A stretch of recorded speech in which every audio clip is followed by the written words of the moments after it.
Pinopormahan na nga sa site itong ginagawa natin na footing. So nakaset na yung column at yung footing sa tama nilang grid line, and formworks na lang yung tinatapos. Yan, may blue sock tayo dyan para hindi magkaroon ng lightances yung column.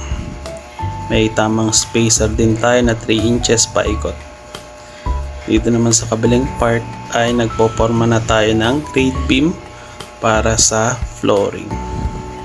So kasunod na yan is flooring na naka-level na din as per plan. Yan, makikita nyo na yan. So ang katapatan yan is yung footing tie beam as per plan din sa base structure. Habang nagpoporma sila dyan is dumating naman na yung delivery natin.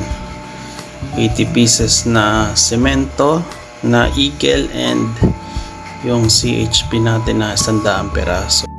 Almost complete na yung mga kagamitan natin. May aggregates na tayo, kompletong bakal, and itong mga pang masonry natin is kompleto na din.